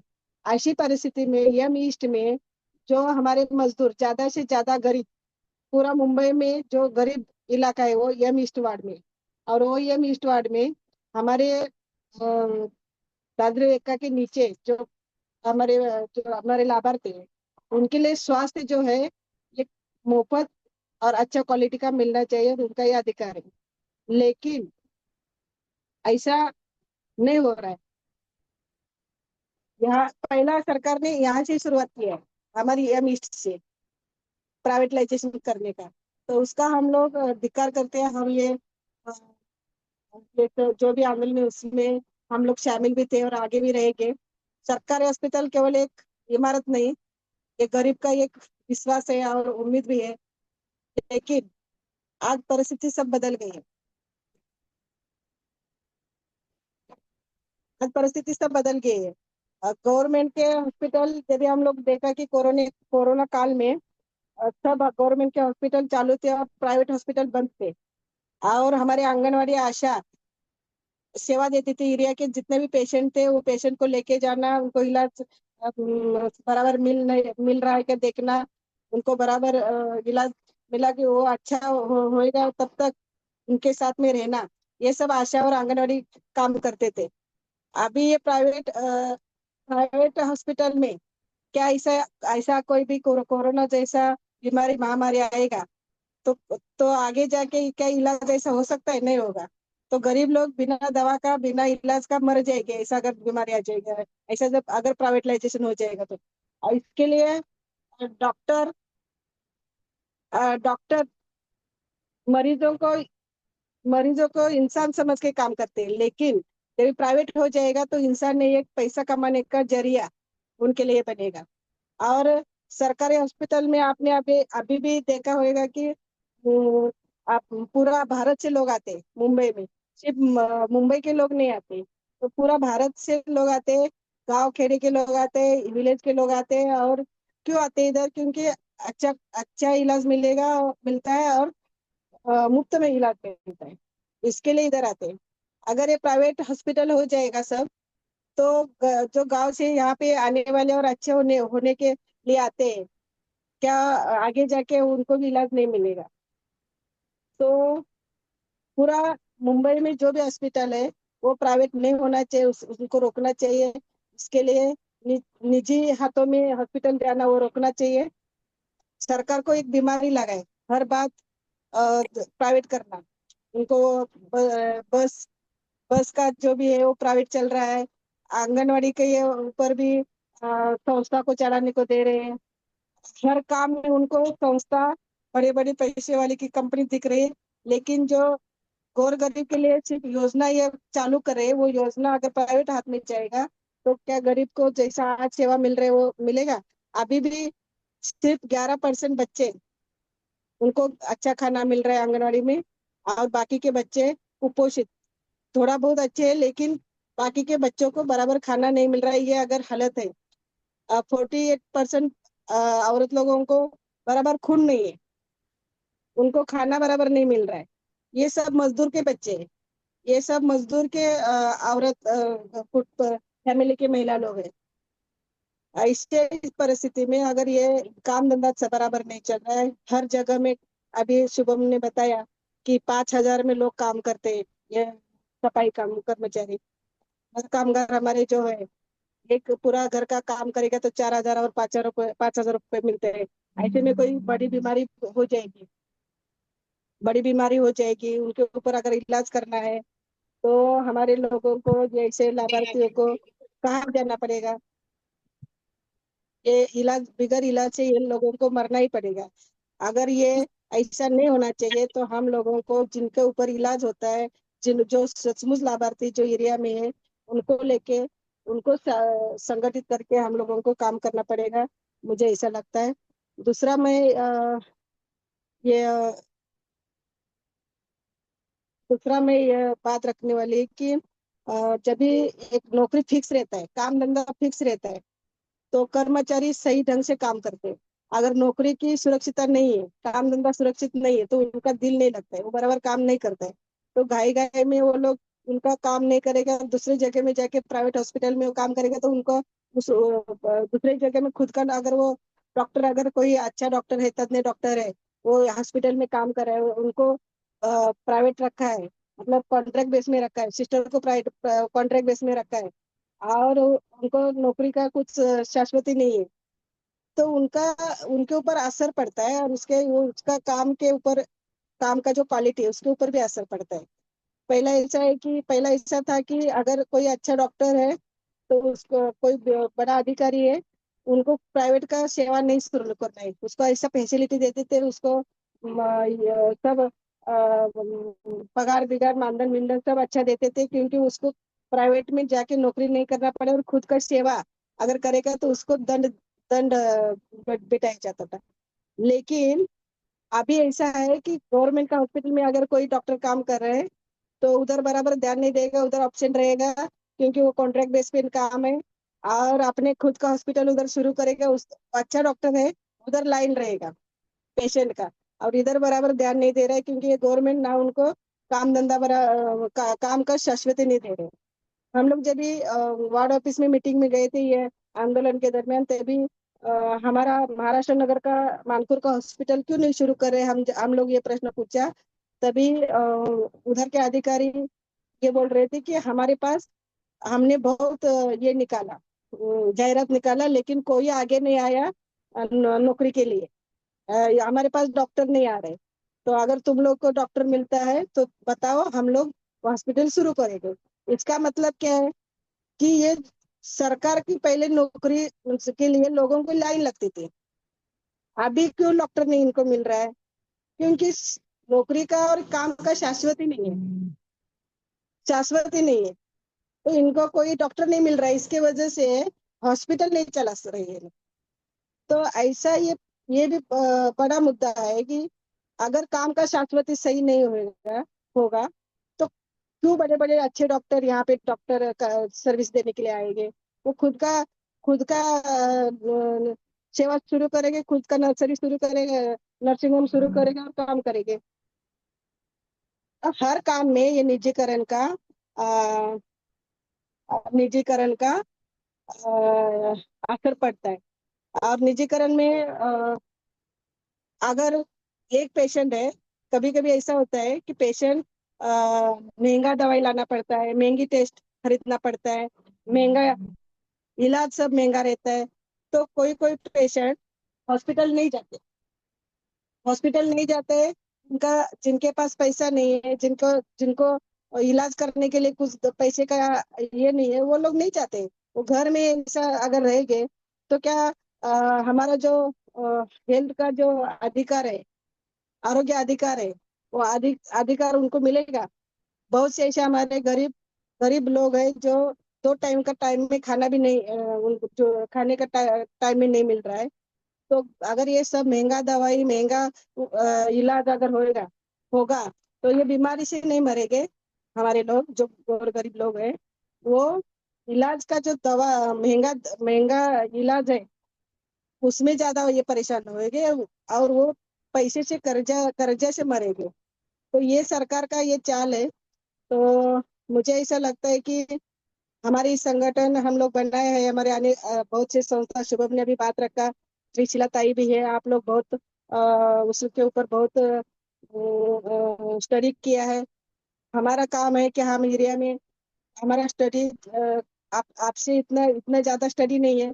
मैं इतना ही बात करती हूँ कि हमारा जो भी काम है, हमारा आंगनवाड़ी का संगठन है, या आशा वर्कर का संगठन है, हॉकर संगठन है, या ये जो अपना स्वास्थ्य के लिए जो हमारा बड़ा आंदोलन चल रहा है उसके साथ में जुड़ा रहेगा। और आगे जाके ये काम में हम लोग ये निजीकरण रोक देंगे, इसके लिए हम लोग रास्ते में उतरेंगे और सरकार को दिखाएंगे अपना ताकत, और सब लोग मिल के ये गरीब लोग, करोड़ों लोगों का जान बेरोजगारी से जूझते हुए जो लोग मुंबई में आते हैं और अपना काम धंधा के लिए यहाँ पे आते हैं, झुग्गी झोपड़ी में, बस्ती में, जिधर पानी का व्यवस्था नहीं है, शौचालय का व्यवस्था नहीं है, हवामान सही नहीं है, वहां पे रह के अपना काम धंधा करके कैसा भी दिन गुजर रहे हैं। अगर उनको बीमारी दवाखाना में जाना पड़ा, बीमारी कुछ आ गई, तो उनको इलाज मिलने के लिए हम लोग सब लोग मिल के उनका हक आबादी रखने के लिए काम करेंगे। अ, इलाज के लिए लोगों को सही और आसान, हमारे जो पूरा मुंबई का हॉस्पिटल है वो होना चाहिए, और स्टाफ भरना चाहिए उसमें, मुफ्त में जैसा पहले से इलाज था उसमें और सुधरना हो के लोगों को दवा मिलना चाहिए, इलाज मिलना चाहिए, इसके लिए काम करेंगे। इतना बोलती हूँ और हम अपना बात खत्म करते हैं। इंकलाब जिंदाबाद। शुक्रिया। बहुत बहुत शुक्रिया संगीता भाई, आपने एकदम जमीनी सच्चाई सबके सामने रखी। आशा वर्कर्स और आंगनवाड़ी ताई, ये हर परिवार में एक परिवार का हिस्सा जैसी बन जाती है। और आपकी बातों में भी वो स्पष्ट हुआ कि आप लोगों की कठिनाइयों को भी सामने रख रही, ना कि खाली स्वास्थ्य कर्मचारी के तौर पे। तो यही जो लगाव है दोनों घटकों में, ये बहुत महत्व का है और इसको आगे बढ़ाना हमें बिल्कुल जरूरी है। मेरे मन में एक सवाल है, मैं भूल न जाऊं इसलिए अभी बोलती हूँ, आप इसका जवाब बाद में दीजिएगा। लेकिन मैं जानना चाहती हूँ कि अभी जो पर्यावरणीय संकट आ रहा है, उसके कारण विशेषतः हमारे सब गरीब मजदूर जो कष्टकरी जनता है, उनको बहुत नई नई दिक्कतें आ रही। तो इस प्रकार के भी पेशेंट्स आपने देखे होंगे, जब एकदम से बाढ़ आ जाती, बहुत तापमान बढ़ जाता, तो ये जो नई दिक्कतें है, इसके संदर्भ में भी क्या बदलाव आप को जरूरी लगते हैं, इसके बारे में आप बाद में बताइए जब सवालों का समय आएगा। अभी हम आगे बढ़ते हैं, त्रिशला जी से विनती करते हैं। संगीता जी, आप जवाब बाद में दीजिएगा, शायद ये मुद्दा त्रिशला जी भी कवर करेगी। तो त्रिशला जी नर्सेस और ऐसा पैरामेडिकल तो स्टाफ की यूनियन की प्रमुख है। अभी हम त्रिशला जी से बात करते हैं। संगीता जी, तो त्रिशला जी खम्बड़े, ये जनरल सेक्रेटरी नर्सिंग और पैरामेडिकल स्टाफ यूनियन की है, और म्यूनिसिपल मजदूर यूनियन से भी आप जुड़ी हो, और जो सार्वजनिक अस्पताल है मुंबई के, वो और राज्य स्तरीय भी जो एक अभियान हम लोग सब चला रहे हैं निजीकरण के विरोध में, उसकी आप अगुवाई करती हो। तो आपसे हम जानना चाहेंगे कि ये पूरा जो बम्बई के महानगर पालिका और बाकी भी अलग अलग स्तर के जो अस्पताल है, इनकी क्या स्थिति है, और निजीकरण का विरोध करने के लिए आप किस प्रकार से उसमें योगदान दे रहे हैं, और आप ये भी बताइए कि हम लोगों से आपकी क्या अपेक्षा है। बहुत बहुत धन्यवाद। सभी को जिंदाबाद। मैं मुंबई महानगर पालिका के अस्पताल के बारे में ज्यादा मैं बात करूंगी, क्योंकि मुंबई महानगर पालिका वही सेवा, अस्पताल की सेवा बहुत मायने रखती है। बहुत सारे अस्पताल है। मेरी आवाज आ रही है ना? हेलो, बहुत सारे अस्पताल है। बिल्कुल हाँ स्पष्ट आ हाँ, रही है, बिल्कुल ना। हाँ, बिल्कुल बहुत अच्छी आ सारे। रही है, आप दिख भी रही हो ठीक से। ठीक है, ठीक है। बहुत सारे अस्पताल है और वो मुंबई में एक साथ जुड़े हैं, क्योंकि मुंबई नगरी इतनी बड़ी है कि वो जरूरत है, और भी जरूरत है अस्पताल की। लेकिन जो 4 बड़े अस्पताल है, 16 छोटे अस्पताल है। छोटे मीन्स एकदम छोटे तो नहीं है, लेकिन 500 600 बेड के है। ऊपर जो सबब में अस्पताल है वो कम से कम 400 500 बेड के होते हैं। और नायर सायन केईएम अस्पताल तो 2500 बेड है। उससे नीचे थोड़ा बहुत नायर सायन ऐसे हो है। लेकिन आज की परिस्थिति 1990 तक ये परिस्थिति बहुत ठीक थी, कि इतना लोगों को जूझना नहीं पड़ता था, क्योंकि सब जो सरकारी अस्पताल के जरिए अस्पताल चलाते थे, तो गरीब लोगों को खाना भी मिलता था, और वो दवा, खाना और कुछ ऑपरेशन, ये सब बड़े बड़े ऑपरेशन ऐसे फ्री में होते थे। लेकिन 90 के बाद जो परिस्थिति बदल गई है, उसका इतना भयानक परिणाम मुंबई नगरी के जो काम करने वाले लोग हैं, कष्टकरी लोग हैं, जो गरीब लोग हैं, जो माइग्रेट है, बम्बई के भी उतने ही लोग हैं और माइग्रेट भी उतने हैं, वो बढ़ गए हैं। वो सभी को अभी आरोग्य सेवा एक गंभीर आरोग्य सेवा एक गंभीर बीमारी जैसे हुआ है। और उनके साथ साथ अभी आरोग्य सेवा के कर्मचारी भी गंभीर रूप से बीमार है, ऐसे लगता है। हम देखेंगे तो वो अस्पताल में जो अभी तक जो सेवाएं मिलती थी, पहले खाना बंद हुआ, कि खाना जो मेस थे, बड़े बड़े मेस थे और खाना मिलता था। मैटरनिटी में भी छोटे मेस थे, कि हर हर जो भर्ती हुआ उसको खाना मिलता था, लेकिन पहले खाना बंद कर दिया, खाने का कॉन्ट्रैक्ट दे दिया, वो सेवाभावी संस्था को दे दिया, और वो चल रहा है, वो भी सिस्टम हो गई। बाद में आया दवा, मेडिसिन। मेडिसिन तो आज जो मेडिसिन बाहर मिलते हैं वही मेडिसिन म्यूनसिपैलिटी के दवा अस्पताल में है। जो 2 रुपए का गोली कोई भी लेता है वही अस्पताल है जो 100 मेडिसिन के नाम रहते हैं, लेकिन उनमें से सिर्फ 20 की मेडिसिन अवेलेबल रहते हैं। आज की परिस्थिति है। ऑपरेशन जो होते हैं, ऑपरेशन केएम अस्पताल में ऑपरेशन थिएटर ही 30 ऑपरेशन थिएटर है। नायर में भी वैसे ही है, सायन में भी वही सिचुएशन है कि सब अलग अलग फैकल्टी के होते, ऑर्थो, ईएनटी, सब फैकल्टी के ऑपरेशन थिएटर है। लेकिन आज लोगों को सब ऑपरेशन का सामान बाहर से मंगाना पड़ता है, और डॉक्टर बाहर से मंगा के पैसा आप खरीद के लेके आओ, ऑपरेशन होगा। ये स्थिति आज इतनी गंभीर है। जो गवर्नमेंट ने जो महात्मा फुले योजना बनाई, अभी उसका भी है। महात्मा फुले योजना के जरिए लोगों को थोड़ा बहुत फायदा मिलता था, लेकिन जब तक वो महात्मा फुले योजना का पैसा नहीं आता है तब तक उसका ऑपरेशन 4-4, 5-5 बार पोस्टपोन होता है। ये गरीबों के लिए स्थिति है।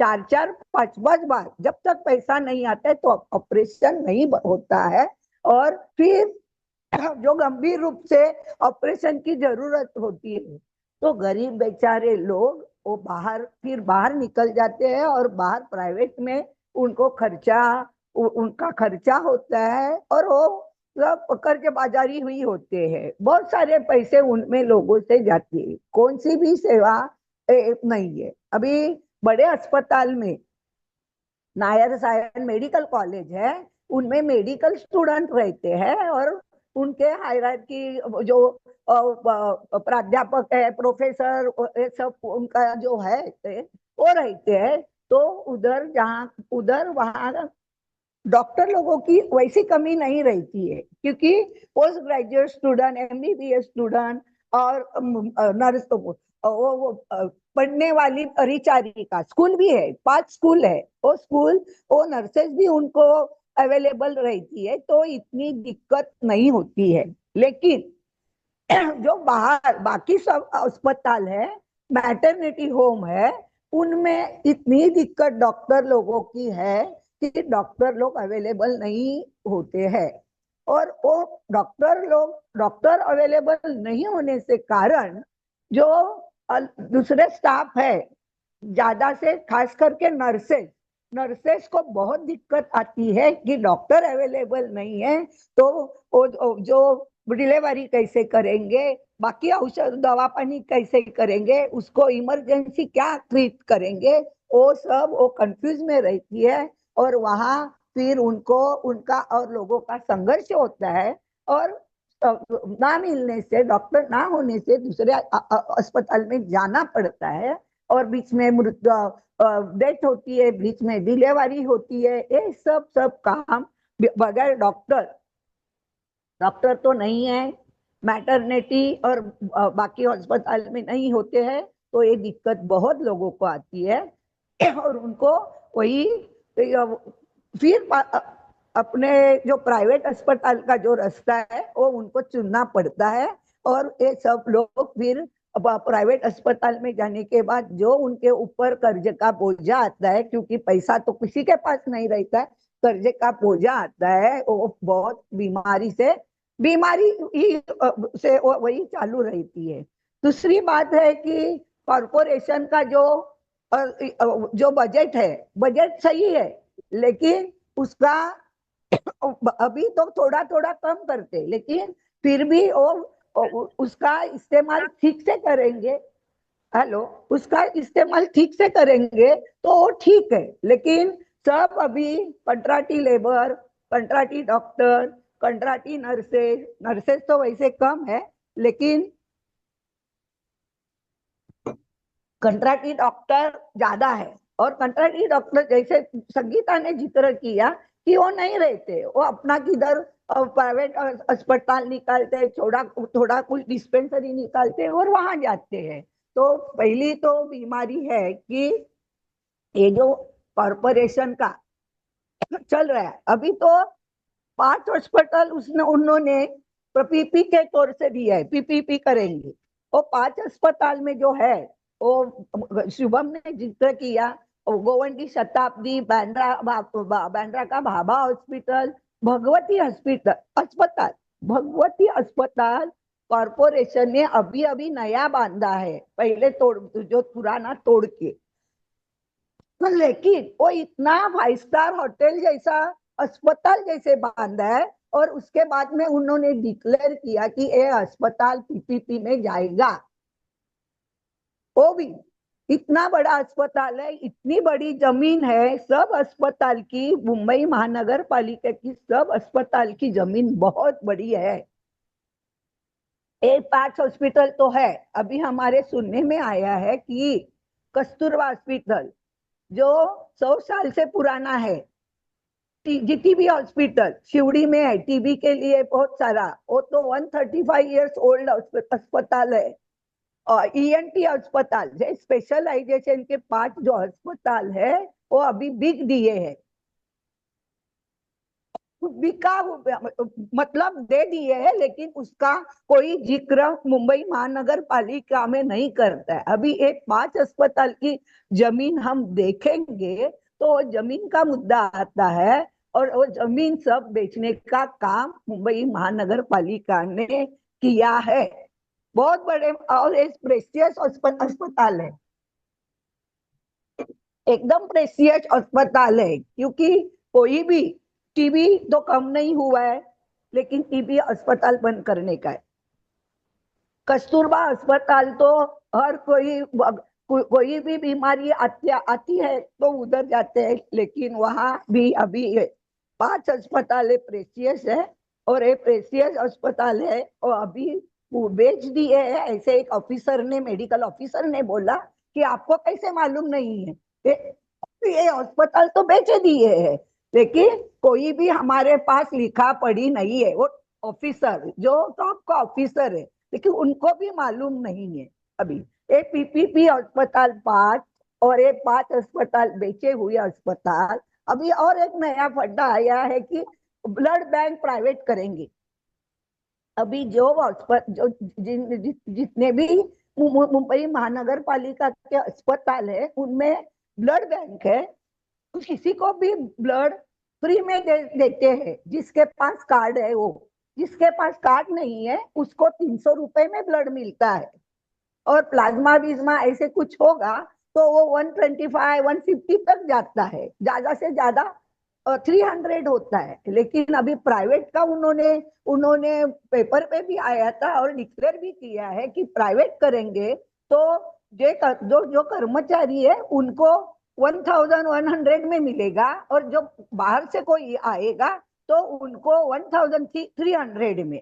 ब्लड भी अभी मिलना मुश्किल होने का काम मुंबई महानगर पालिका के एक बड़े अस्पताल, और ये अस्पताल में सभी जगह से लोग आते हैं, सभी जगह से। भारत के ऐसा कौन सा भी राज्य नहीं है कि मुंबई महानगर पालिका के अस्पताल में नहीं आते हैं, और यही इतने बीमारी से है। अभी कंट्राक्टी लेबर को अभी अस्पताल की परिस्थिति, कर्मचारियों की परिस्थिति मैं बताती हूँ। कर्मचारी जैसे शुभम ने बोला 40-45% कर्मचारी सभी कैटेगरी के नहीं है, डॉक्टर से लेकर कामगारों तक, एक्सरे से पैरामेडिकल, पूरा स्टाफ कंट्राटीकरण का हो गया है। एक्सरे टेक्नीशियन, लैब टेक्नीशियन सब। और वो जैसे संगीता ने जिक्र किया कि उसका परिणाम सेवा देने में पड़ता है। एक तो जो पदोरिक्त है उनकी बात करेंगे, ये तो कंट्राक्टी है, पदरिक्तता भी 40% है, और 40% लोगों का काम पूरा सब ये बोझा सब अपने डॉक्टर, नर्सेस और कामगारों के ऊपर आता है। और आपको तो सबको मालूम है कि मुंबई का कोई भी अस्पताल का वार्ड 100 से आगे ही वार्ड में अपने पेशेंट रहते हैं। और वो वार्ड में काम करने के लिए एक एक डॉक्टर, एक एक नर्स जब काम करेगी तो उनका काम का दर्जा तो ठीक नहीं रहेगा, वो बीमारी दर्जा रहेगा। और ये बीमार दर्जा आजकल मुंबई महानगर पालिका के अस्पताल में चला है। नाइट में काम करती है अकेली 100 पेशेंट के साथ, तो ऑब्वियसली वो दूसरे दिन काम पे नहीं आ सकती, क्योंकि जो उनके लिए जो रुग्ण और उनका प्रमाण है वो भी व्यस्त है, वो है ही नहीं है मुंबई महानगर पालिका में। ये सब ऐसे है कि बीमारी दोनों भी बीमार है। और जब ये तो और आगे की बात है कि एक्सरे मशीन बंद होती है, कभी कोई MRI बंद है, एक्सरे मशीन बंद है, सोनोग्राफी बंद पड़ती है, तो तुरंत सेवा मिलने के लिए बोला जाता है कि प्राइवेट में जाकर करो, इमरजेंसी है। तो कोई भी सेवा एक एक अस्पताल में, नायर अस्पताल में तो एक एक्सरे मशीन कितना कोटि से खरीदी हुई मशीन 5 साल से बंद है, 5 साल से बंद है। और ये सब कोई भी लोक प्रतिनिधि अपनी जिम्मेदारी समझ के काम करते नहीं है। बिल्कुल मुंबई महानगर पालिका क्षेत्र में भी कोई लोक प्रतिनिधि इसके ऊपर आवाज नहीं उठाते। हमारे यूनियन आवाज उठाती है, लेकिन हम लोगों को भी मर्यादा आती है। तो ये सब सवाल अपने है कि मुंबई महानगर पालिका जो सब भारत देश से आते हैं, ये तो सब प्राइवेटाइजेशन नहीं होना चाहिए, ये हमारी रणनीति है। और आरोग्य मूलभूत अधिकार है, तो हमारे यूनियन ने पहले ही बोला है कि आरोग्य यूनियन मूलभूत अधिकार है और वो मिलना चाहिए। लेकिन ये बहुत बड़ा काम है। अभी जो एक एक जमीन ऐसे मुंबई महानगर पालिका के अंबानी अदानी जैसे लोगों के पास जाएगी, इलेक्ट्रिसिटी तो गई है, लेकिन अस्पताल का अब नंबर आया है, आधा से ज्यादा जमीन अंबानी अदानी के साथ पास गई है। अभी ये अस्पताल जो प्रेशियस है जमीन है, वो बहुत मायने रखती है, कीमती जमीन है, ये भी उनके लिए अभी खाली करना चालू किया है। और उसका ही है कि ये 5 अस्पताल PPE पर 5 अस्पताल बेच दिया है, और बाकी तो सब प्राइवेटाइजेशन, दवाखाना प्राइवेट है, सब प्राइवेट है अभी। और कर्मचारियों की परिस्थिति बहुत गंभीर होती है। तो ये सब बात करने के लिए अभी अस्पताल बचाओ, खासगीकरण रोको, ये जो समिति हुई है उसके साथ यूनियन ने जुड़ना चाहा, क्योंकि एक सवाल सिर्फ ट्रेड यूनियन, सिर्फ यूनियन का सवाल, कामगारों का सवाल लेकर नहीं लड़ सकती है। इसलिए सबके साथ जुड़ने का हमारा जो है हमने तय किया है। तो सब खासगीकरण के विरोध में हमारी यूनियन साथ रहेगी, और ये लड़ाई हम साथ सब मिलके लड़ेंगे। ये मैं आपसे बोलती हूँ। सभी को जिंदाबाद।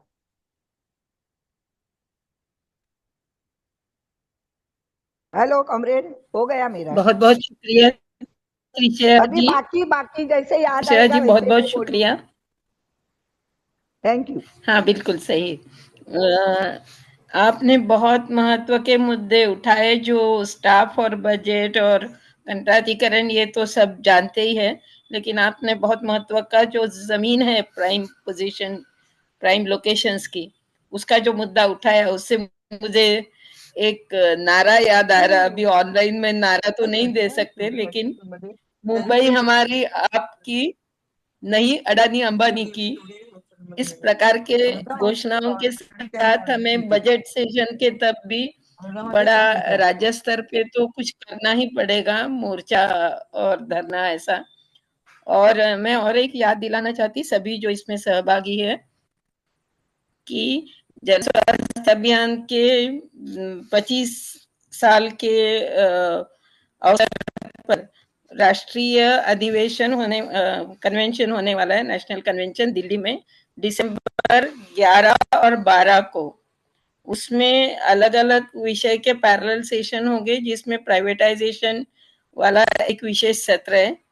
ऋचा चिंतन चैट में अपना नंबर लिखा है, आप उनसे संपर्क करिएगा इसके बारे में। और हमें उम्मीद है कि मुंबई के ये जो कुछ हद तक यशस्वी संघर्ष रहा मानकुर्द का, इसका प्रेजेंटेशन शुभम या ऋचा जी आप देखिएगा, कोई ना कोई उसमें जरूर करें। हमारे प्लेटफॉर्म पे वायरा का अहमदाबाद का जो हुआ था, उसका भी प्रेजेंटेशन होने वाला है। ये बहुत जरूरी है कि सरकार की अलग नीतियों के कारण स्वास्थ्य का प्रॉब्लम और ज्यादा बढ़ रहा है, ये राष्ट्रीय स्तर पे भी मुद्दा हमें ले जाना चाहिए। चैट में शुभम ने एक बहुत महत्व का मुद्दा लिखा है, जो मैं सबके सामने लाना चाहूंगी, कि शिवड़ी का टीबी अस्पताल भी प्राइवेट हो रहा। मैं हफकिन के हॉस्टल में रहती थी, तो शिवड़ी बहुत नजदीक था, मुझे बहुत ही शौक लगा। और जबकि टीबी रेजिस्टेंट अभी ड्रग रेजिस्टेंस बढ़ रहा है, उस समय शिवड़ी अस्पताल का प्राइवेटाइजेशन होना, ये तो एकदम ही मतलब बिल्कुल अमान्य ही होना चाहिए। इसके लिए हमने मुझे मैं जब मेरे विचार भी इसके साथ साथ रख रही हूँ कि ये सभी जो चीजें हैं हम लोग जो बोलते हैं, इसका यदि आरटीआई लेके हमारे पास ठोस कुछ आंकड़े आए, तो हम महाराष्ट्र राज्य के साथ भी और राष्ट्रीय लेवल पे भी एनएबीएम के साथ मिलते हुए ये सब बातें आगे बढ़ाने के लिए हमें जरूर कोशिश करनी होगी। अभी मैं रुकती हूँ, और चैट में जो सवाल जिन्होंने लिखे हैं या जो पत्रकार यहाँ पे है, वो कृपया अपना हैंड रेज करिए, और मीरा जी उनको अनम्यूट करके आप आपके सवाल पूछ सकते हैं। यदि वक्ता में से कोई स्पेसिफिक व्यक्ति के लिए है तो आप उनका नाम लिखिए, या जनरल सवाल है तो तीनों में से कोई भी उसका जवाब दे सके। ओवर टू यू मीरा, तो हैंड रेज करके सवाल हाँ हाँ, तो एक साथी ने रेज किया, तो I think we can ask her to share. Doctor Swati, please go ahead.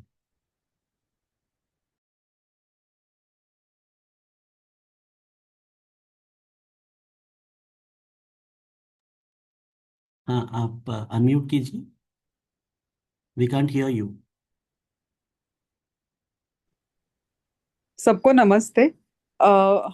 हम लोग मैं जन स्वास्थ्य अभियान से हूँ, को टीम मेंबर, और हम मुंबई मुंबई के हॉस्पिटल और हेल्थ केयर के रिलेटेड काम करते हैं। हमारा यही बोलना है कि अभी जो त्रिशाला जी ने और शुभम ने बातें रखी, वो चीजें अभी तक जो उधर की वर्कर्स है, हेल्थ नर्सेज और डॉक्टर्स, उनको इसका अभी तक इसका इम्पैक्ट अभी तक उनको समझ में नहीं आ रहा है। तो मुझे ऐसे लग रहा है कि कहीं पे तो हमको वो अवेयरनेस उनमें भी लानी पड़ेगी, क्योंकि सिर्फ पेशेंट को ही नहीं प्रॉब्लम होने वाला है, जो हेल्थ केयर वर्कर्स है उनको भी प्रॉब्लम होने वाला है। और कहीं पे तो हमको ऐसे कुछ तो इनोवेशन करना पड़ेगा कि ये सारी प्रॉब्लम्स जो है वो कहीं पे तो डॉक्यूमेंट होनी चाहिए, और वो डॉक्यूमेंटेशन बहुत जोरों से होना चाहिए, ताकि हम उसके वो डॉक्यूमेंट को आगे बढ़ा सके। नहीं तो ये सब हम बातें करते रहेंगे, और आंदोलन तो होगा ही, लेकिन मेरे को लगता है लिखा पढ़ी भी करनी बहुत जरूरी है। तो इसके बारे में भी अगर हमारे साथी यहाँ पे जो है वो अगर कुछ हमको गाइड कर सके, तो हम ये बात आगे बढ़ा पाएंगे। और बाहर के देशों में यूजुअली पब्लिक हेल्थ के रिलेटेड उनके खुद के यूनियंस होते, पेशेंट यूनियंस होते, स्पेशली जो किडनी पेशेंट्स होते हैं जिनको डायलिसिस रेगुलरली लगता है, तो उनके खुद के यूनियंस होते, तो मुझे लगता है ये इनोवेशन हमको यहाँ पे भी लाना पड़ेगा कि जिनको रेगुलरली बीएमसी के हॉस्पिटल्स में जाके डायलिसिस करवाना पड़ता है, तो उनका एक मीटिंग लेना पड़ेगा या उनको हमको गाइड करना पड़ेगा, आप अपना भी यूनियन बनाओ, तो ये जो हम मुहिम कर रहे हैं उसको और ताकत मिलेगी। मैं बस इतना ही कहना चाहती हूँ। Thank you.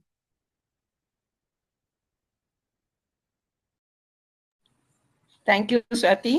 आप बम्बई में स्थित है तो हम आपका इसमें सहयोग का भी अपेक्षा करते हैं। अनफॉर्चुनेटली अभी कुछ समय के लिए मैं नागपुर शिफ्ट हुई हूँ, तो मैं फिजिकली तो नहीं करना चाहती, मैं बम्बई में रही हूँ, तो मुझे बहुत ऐसे एक प्रकार का गिल्ट भी लग रहा है। तो आप अभी मेरी प्लीज मेरी आगे जो पार्टनर बढ़ाइए। और मेरी जो पार्टनर है बिजनेस में, वो भी अभी वो ट्रेन नर्सिंग एसोसिएशन की प्रेसिडेंट है, तो वो गए थे शिवरी हॉस्पिटल में, और उनको भी शौक लगा कि आधा हॉस्पिटल बिक गया है और आधा हॉस्पिटल ही चल रहा आप है। प्लीज प्लीज इसके थोड़े डॉक्यूमेंट बना के शेयर करिएगा। हाँ, तो ये जी। जो हम बात कर रहे हैं, मैं शुभम के साथ में बैठ के थोड़ा डॉक्यूमेंटेशन के ऊपर ध्यान दूंगी। Thank you. और रीचा ने जो जन स्वास्थ्य अभियान का अभी ब्लॉग चलाते हैं, उसका लिंक भी दिया है, आप लोग वो ब्लॉग देखिए और आपकी बातें उस पर लिखने के लिए रीचा को संपर्क करिए। श्वेता का हाथ ऊपर है, श्वेता जी बात रखिएगा।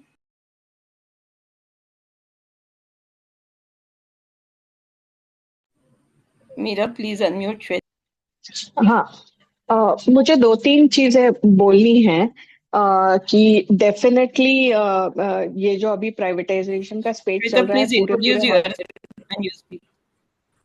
Introduce yourself.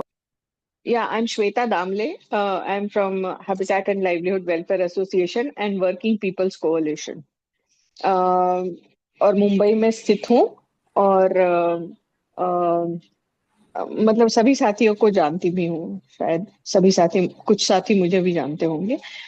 मुझे जो बात रखनी है वो इस तरह से है कि अस्पतालों का प्राइवेटाइजेशन तो हो ही रहा है, लेकिन उसके साथ साथ जो सबसे प्रॉफिट मेकिंग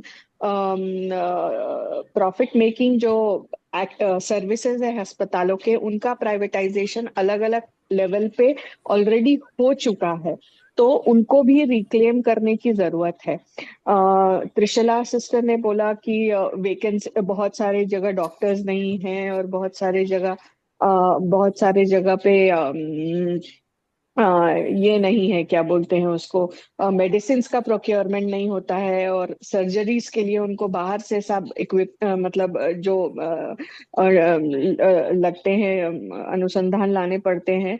तो इन सब चीजों का के लिए जो एक तरह का कैंपेन चलाने की जरूरत है, जहां सब लोग सब मिलके हम ये डिमांड करें कि सेंट्रलाइज्ड प्रोक्योरमेंट पॉलिसी को डिसेंट्रलाइज करने की जरूरत है, ताकि बहुत सारे अपने अपने लेवल पे नीड बेस्ड वो अपना प्रोक्योर कर सके। नीड बेस्ड प्रोक्योरमेंट पॉलिसी होनी चाहिए और एक अभ्यास कि कौन कौन से जो जो प्रॉफिट मेकिंग सर्विसेज थे, जैसे डायग्नोस्टिक सर्विसेज हैं, उनको पहले प्राइवेटाइज किया गया था, आईसीयू के सर्विसेज को बहुत जगह पे प्राइवेटाइज किया गया है। तो इस तरह के सर्विसेज के प्राइवेटाइज करने से क्या इम्पैक्ट हुआ है पेशेंट केयर के ऊपर, वो हम लोगों को थोड़ा अभ्यास करके रखने की जरूरत है और तब हम रिक्लेम करने की बात करें। Thank you. बहुत बहुत धन्यवाद। मैंने अभी अभी मेरा ईमेल एड्रेस चैट में लिखा है। प्लीज आप लोग जो सजेशन दे रहे हैं उसके बारे में थोड़ा एक नोट मुझे ईमेल किया, तो हम ये सब मुद्दे कंपाइल करेंगे और आगे इकट्ठा कोशिश करेंगे। आगे बढ़ते हैं। अभी किसका हाथ ऊपर है? कोई पत्रकार मित्र है जो पहले बोलना चाहेंगे तो आप प्लीज हैंड रेज कीजिएगा।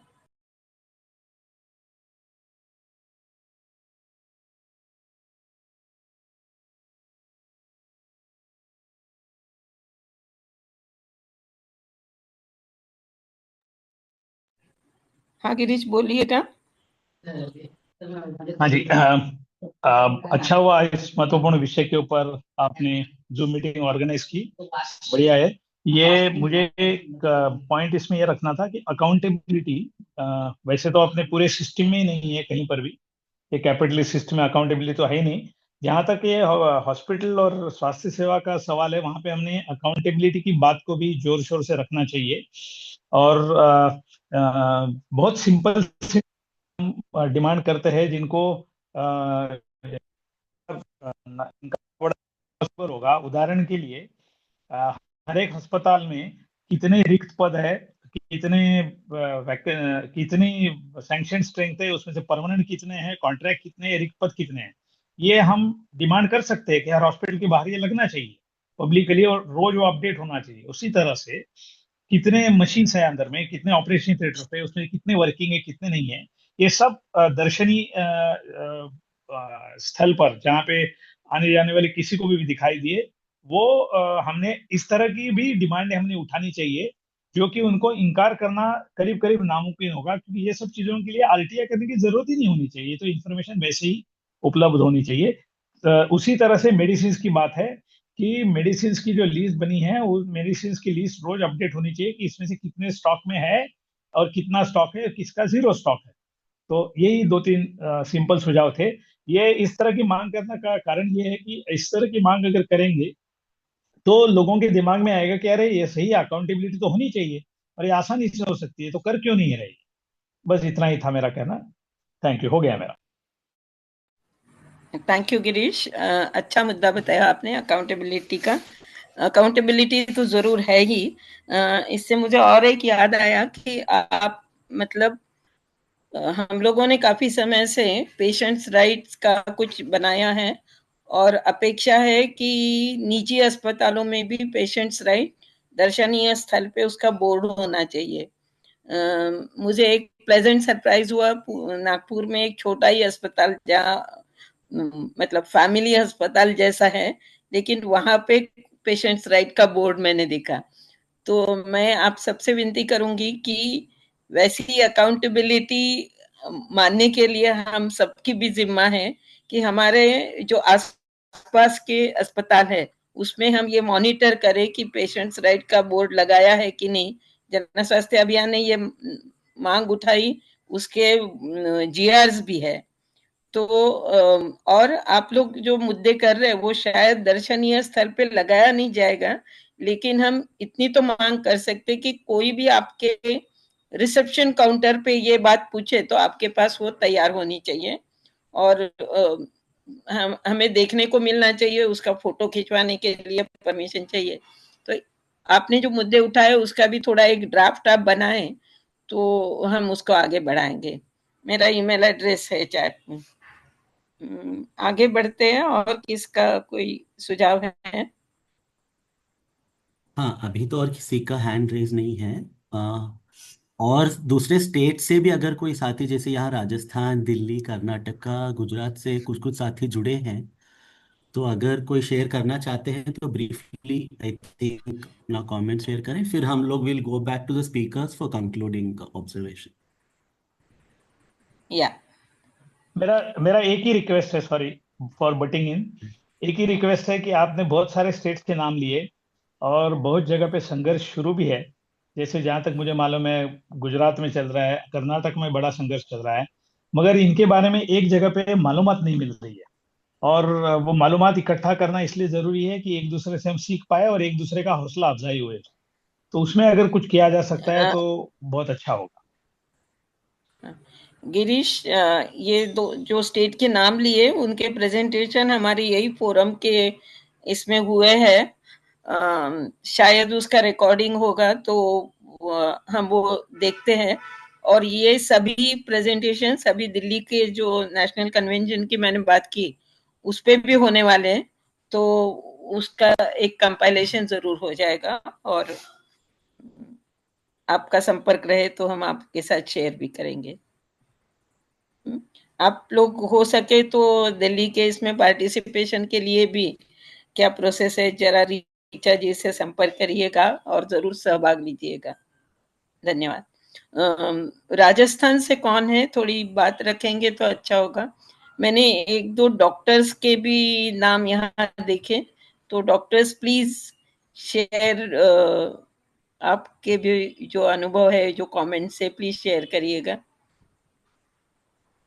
और स्पेशली ये क्लाइमेट क्राइसिस के हिसाब में यदि आपका कोई ऑब्जर्वेशन है, क्या फैसिलिटीज बढ़ानी चाहिए जो नहीं मिल रही, इस प्रकार का भी कमेंट है तो will welcome it. Doctor Joshi है एक। Doctor Joshi, please would you like to comment something? सबसे पहले मैं ये कहना चाहता हूँ कि एक समय था, मैं फार्मा इंडस्ट्री में रीजनल सेल्स मैनेजर रहा और सभी बॉम्बे के हॉस्पिटल से मेरा अच्छा संपर्क था। अभी करीब 30 साल से मैं फार्मास्यूटिकल से दूर हुआ हूँ, लेकिन अब भी जो जो कहानी आज मैंने सुना है आपके द्वारा, मुझे लगता है कि हम बहुत ही गंभीर स्थिति में पहुंच गए, जहां स्वास्थ्य जो है कॉम्प्रोमाइज किया जा रहा है। सिर्फ गरीबों के लिए नहीं, इवन मिडिल क्लास पीपल। और एक बात जो मैं अभी मेरे मन में काम कर रहा है, वो ये है कि हमारे बुजुर्ग लोग जो है, वो जब अस्वस्थ हो जाते हैं, they remain sick for a long time, उनके लिए जो पैलिएटिव केयर होना है और उसके लिए जो क्या कहते हैं वॉलंटियर्स की जरूरत है, उसका जो ट्रेनिंग और उसका जो सेंटर्स जो है, अगर हमारे शहर में दिखाई दे तो उसमें काफी सीनियर सिटीजन्स का फायदा हो सकता है, करके मैं इतना कह सकता हूँ। और मेरा जो ऑल्टरनेट मेडिकल प्रैक्टिस का जो तजुर्बा जो है, वो कपिंग है, cupping therapy. I am not a allopathy doctor like an MBBS doctor, I am an alternate medical practitioner. या दैट इज फाइन। ऐसा नहीं है कि खाली एलोपैथी एक ही ये है।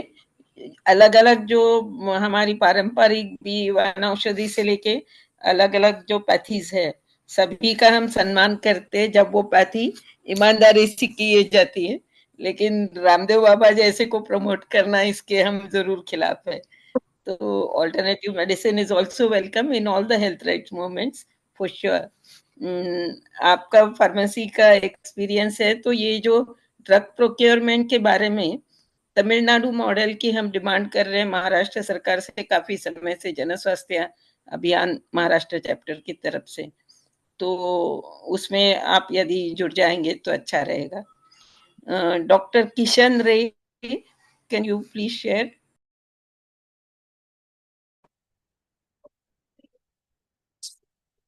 Sorry, unmute हुई तो सुनो। Sorry, unmute। A bit louder please। ये अनम्यूट नहीं हो रहा है, आप सुन रहे हैं क्या? Yes, yes, I'm for the first time। हाँ, सुन रहे हैं। आपकी आवाज ठीक से सुनाई दे रही। Oh, I'm a physician। I'm from Agartala city। Today I got this link of online meeting from one of my friends। So I'm attending the meeting for the first time। I'm learning। It is very shocking news that BMC area का जो hospital है, सरकारी अस्पताल, वो उसको privatisation कर रहा है। अरे आप जो पहले जो औलादी जो है बोल रही थी, ऐसा उन लोग सब गरीब को सेवा देते हैं, और आजकल ये अगर प्राइवेट हो गया तो गरीब जाएगा कहाँ? This is for common people. It will be suicidal for common people. It's a very dark age is coming. हमें तो बहुत खराब लग रहा है। How dare they do like that? So people should to give resistance। I have regards for those who are coming to protest this sort of government steps to privatize the hospital। and also I've got a hint that वो जो ये है, जो अस्पताल का जमीन जो है in Bombay, lands are very costly. तो अगर वो जमीन किसी को दे दिया जाए तो उसको तो बहुत ये होगा, लाभ, प्रॉफिट होगा। तो एक दो को प्रॉफिट के लिए पूरा समाज को का खराब होगा, वो तो नहीं मानना चाहिए। all citizens should come forward and with your all should join hands with your call It is a very good effort. I have got due regards for you. And I am in Agartala. तो मेरा तरफ से जो ये है सहायता है मैं करूंगा, and my moral support will be with you. लेकिन एक बात है, to achieve this sort of demands, it's not so easy. They are very tough people. To achieve this demand, this is not so easy. I have seen in farmers' movement how many farmers have to sacrifice their lives. So long it sustained. Ultimately, the government had to succumb. Government, लेकिन तो वो जो कर रहे हैं वो तो उनका पॉलिसी ऐसा है, unless there is people resistance, they will be doing it. And it is not only in Bombay, everywhere it is happening. Everywhere it is happening. Privatization.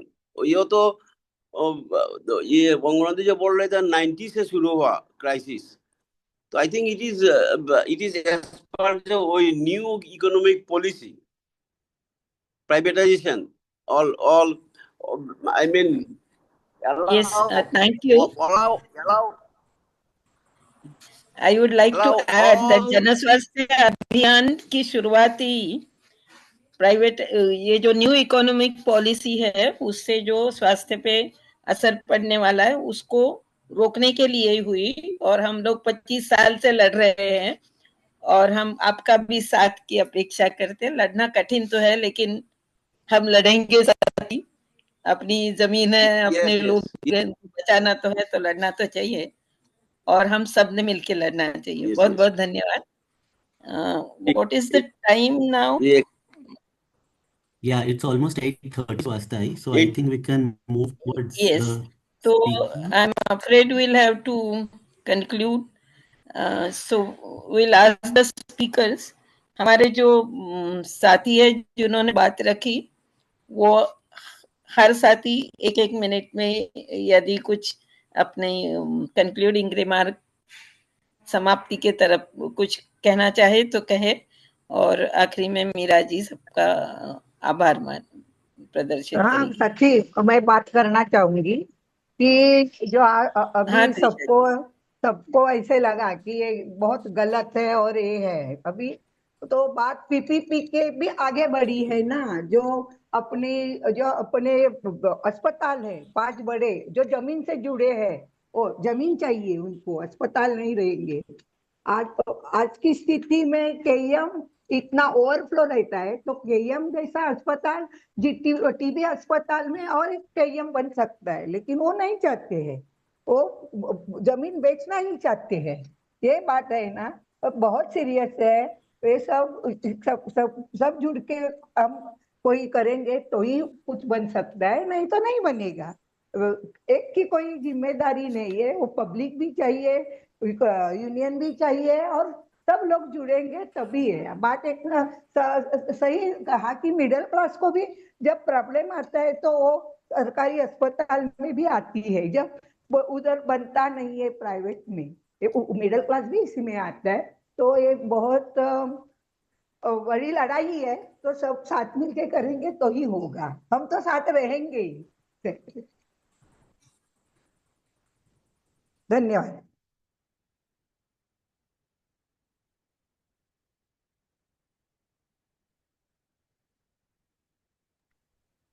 या शुक्रिया त्रिशला जी, थैंक यू। हाँ जी, थैंक यू, बहुत सही बात कहा आपने। मध्यम वर्ग की भी एक अहम भूमिका है इसमें, श्रमिक वर्ग तो संघर्ष कर ही रहे हैं। संगीता ताई, आप भी बोलेंगे?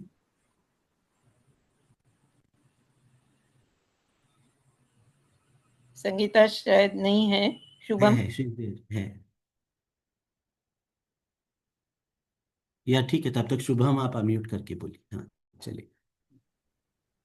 कुछ ही दिन पहले हमने एक प्रेस कॉन्फ्रेंस लिया था, जिसमें घोषणा किया था हमने यूनियन वर्कर्स और जो रेसिडेंट्स हैं मुंबई के, उनके यूनिटी का। और प्रेस से भी इसका बहुत ही पॉजिटिव रिस्पांस आया, पूरा प्रेस हॉल भरा हुआ था। और मुझे ऐसा, मतलब हम लोग को कि कैंपेनिंग के टाइम भी बहुत एहसास हो रहा था कि जनता जो है वो पूरी तरह से परेशान भी है और तैयार भी है इस लड़ाई को लड़ने के लिए। लेकिन कहीं ना कहीं कार्यकर्ता, जनता आगे है और कार्यकर्ता थोड़े पीछे चल रहे हैं, क्योंकि क्षमता भी बहुत लिमिटेड है और समय भी बहुत कम है कार्यकर्ताओं के पास भी। तो इस कारण से एक अर्जेंट नीड है लोगों के बीच में जाने की, कार्यकर्ताओं को लोगों के बीच में जाकर एक बड़ा संगठन का निर्माण करने की, और उसके लिए जनता तैयार है। और हर हमें उतरने की जरूरत है आपसे।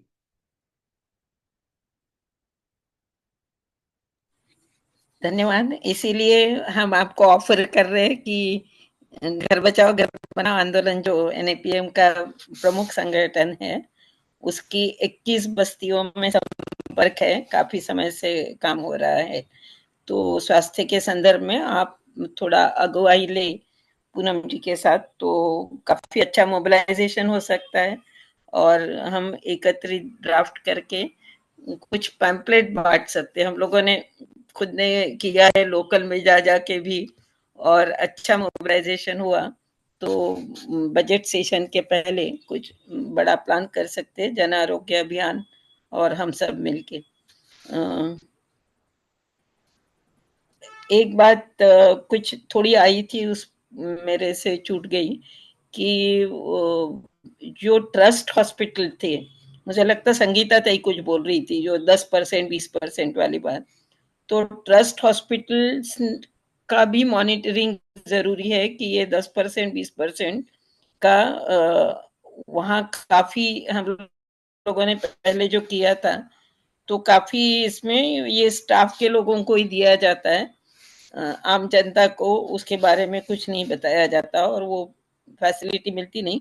इतना ही नहीं तो पूना जैसे शहर में भी ट्रस्ट हॉस्पिटल बोलता है कि हम कारपोरेट बन गए और अभी ये कुछ नहीं मिलेगा, लेकिन जो सरकारी कागज डॉक्यूमेंट्स है उस पे वो अभी भी ट्रस्ट हॉस्पिटल है। तो जो भी बड़े हॉस्पिटल से जहाँ पे पेशेंट्स को नकारा जाता है, ओवर चार्ज किया जाता है, ये सभी लोगों का हमें टेस्टिमोनीज अपने पास रखते जाना जरूरी है। और इस प्रकार के इकट्ठा कुछ टेस्टिमोनीज हो तो कमिश्नर से भी बात करनी होगी, ट्रस्ट का जिनके पास होता है, और सरकार से भी बात करनी होगी। तो हम इकट्ठा कोशिश जरूर करेंगे। मीरा जी, आप कुछ कंक्लूडिंग कमेंट दीजिए और समाप्त करते हैं। हाँ, बस एक बार संगीता ताई भी अगर कुछ बोलना चाहती है। संगीता ताई, सुनाई दे रहा आपको?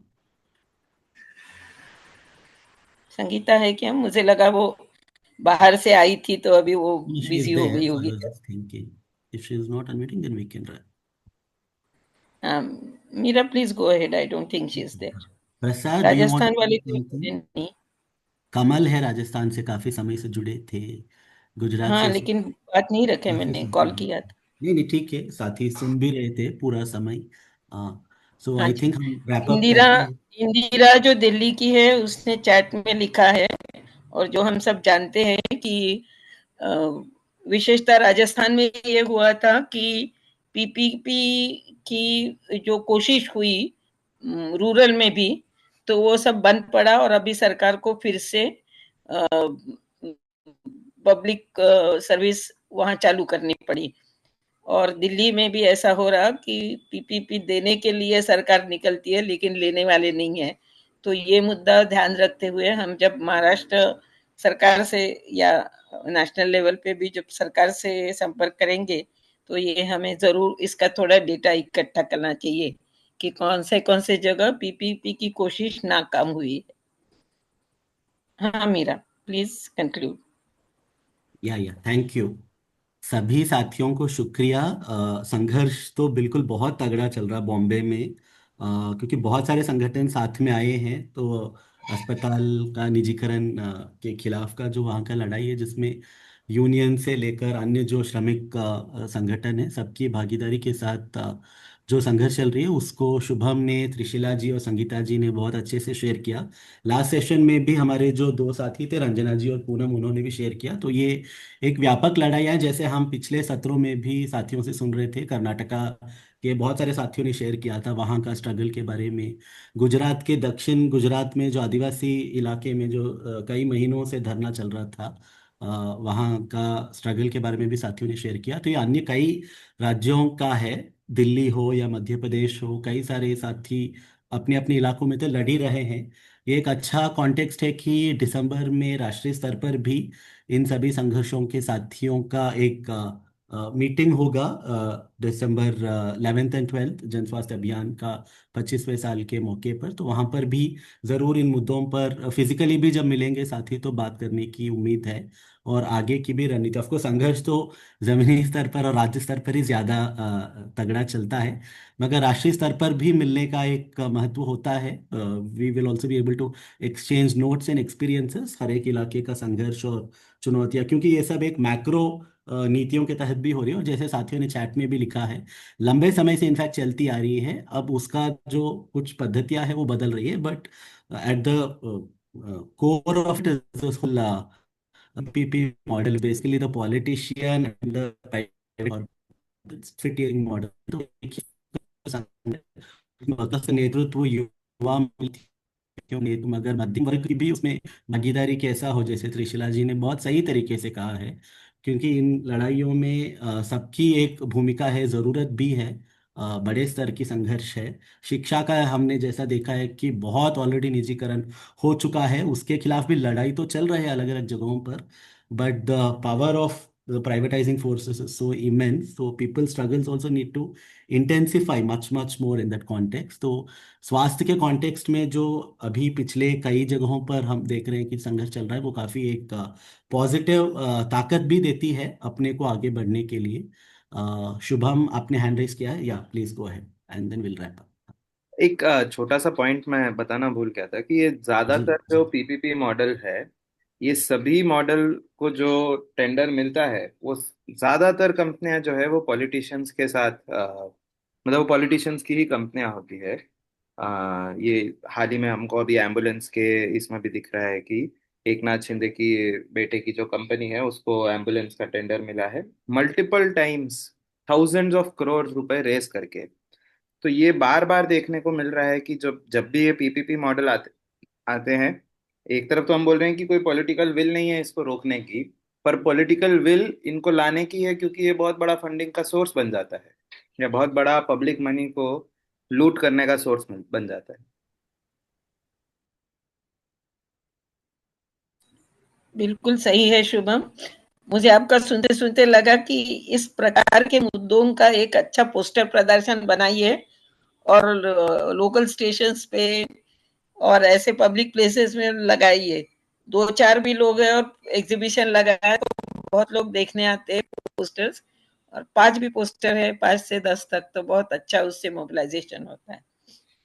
ये कैंपेन में अच्छा रहेगा पोस्टर बाजी करना। वो सही कहा सुहास जी आपने, ये भी होना चाहिए। हाँ, हम लोग ये सब नर्मदा के लिए करते आए हैं, तो मुझे वो एक चीज याद। और त्रिशला जी, आप और शुभम बाकी साथियों से बात करके ये दिल्ली के इसके प्रेजेंटेशन के लिए भी बोलिएगा, मैं अभय से भी आपको संपर्क करने को बोलती हूँ। मैं दूसरा एक सेशन कोऑर्डिनेट कर रही क्लाइमेट सोशल डिटर्मिनेंट्स वाला, तो प्राइवेटाइजेशन का और कोई होगा या रीचा जी का यहाँ नंबर है, या अभय शुक्ला तो आप जानते हैं, दोनों में से किसी को संपर्क करके आप कंफर्म ही करिए कि आप आने वाले हैं। अभी ग्रुप में से डॉक्टर अभय शुक्ला हमारे साथ थे कमरे, अभी इससे पहले हाँ, वही तो 11-12 तारीख उन्होंने बात की होगी ना। हाँ, किया ना, बात की है। तो आप आ रही, मैं अपेक्षा करती हूँ आप। नहीं वहाँ मिलेंगे। ठीक है, सोचती हूँ कम। ओके, हाँ, सोचना नहीं, आना ही है, तो नेशनल लेवल पे मुद्दा उठेगा। मैं फोन करती हूँ आपको। ओके, मोबिलाइजेशन बात करते हैं तो अभी रैप अप करते हैं। ठीक है, हाँ चलिए, शुक्रिया सभी साथियों को जुड़ने के लिए। इसका यूट्यूब लिंक हम जरूर शेयर करते हैं ग्रुप्स पर। थैंक यू साथियों, जिंदाबाद। इसलिए राह संघर्ष की हम चुने, जिंदगी आंसू में समाई न, शाम सहमी नो रातों ने, वो रखी आंख कब पाई नो। धन्यवाद सबको। धन्यवाद। धन्यवाद, जिंदाबाद। Sujay, we can end the recording.